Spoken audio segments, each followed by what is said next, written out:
क्या आपने कभी परमेश्वर से कोई वादा किया है और फिर जब वह असुविधाजनक हो गया तो उसे तोड़ दिया?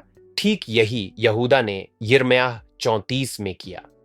कहानी का सारांश, राजा सिदकिय्याह और यरूशलेम के लोग बाबेल की सेना से घिरे हुए थे।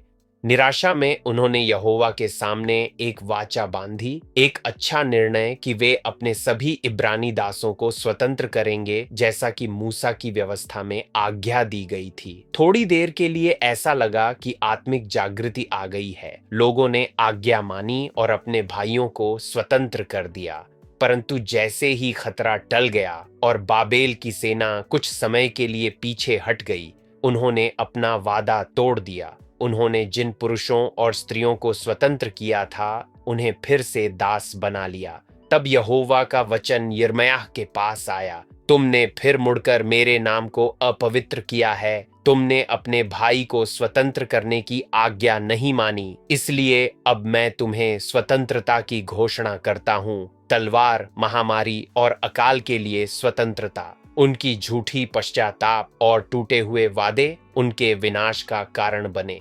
हम इस अध्याय से क्या सीख सकते हैं? पहला, परमेश्वर हमारे वादों को गंभीरता से लेता है। जब हम परमेश्वर के सामने वचन देते हैं या उसके नाम में कोई प्रतिबद्धता करते हैं, तो वह हमारे सत्यनिष्ठा की अपेक्षा करता है। यहूदा के लोगों ने एक वाचा की, पर जब उसे निभाना कठिन हुआ, उन्होंने उसे तोड़ दिया। क्या मैं अपने किए वादों को निभाता हूँ, भले ही वे मुझसे कुछ कीमत मांगे? दूसरा, आंशिक आज्ञाकारिता अवज्ञा है। यहूदा ने कुछ समय के लिए ही आज्ञा मानी, परंतु परमेश्वर स्थायी आज्ञाकारिता चाहता है, न कि क्षणिक भावना। क्या मैं परमेश्वर की आज्ञा सुविधा के अनुसार मानता हूँ या विश्वास के अनुसार? तीसरा, कपट विनाश लाता है। उन्होंने बाहर से परमेश्वर का आदर दिखाया, परंतु भीतर से स्वार्थी बने रहे। विश्वास योग्यता के बिना स्वतंत्रता झूठी स्वतंत्रता है। क्या मेरा जीवन बाहर से धार्मिक दिखता है पर भीतर से अविश्वास पूर्ण है? हे प्रभु, मेरी सहायता कर कि मैं तेरे सामने के हर वादे को निभा सकूं। जब मैंने अपने वचनों को तोड़ा है, मुझे क्षमा कर। मुझे ऐसा हृदय दे जो पूरी तरह तेरी आज्ञा माने, न कि केवल तब जब वह सुविधाजनक हो। मेरा विश्वास सच्चा, स्थिर और सच्चाई से भरा रहे। आमीन।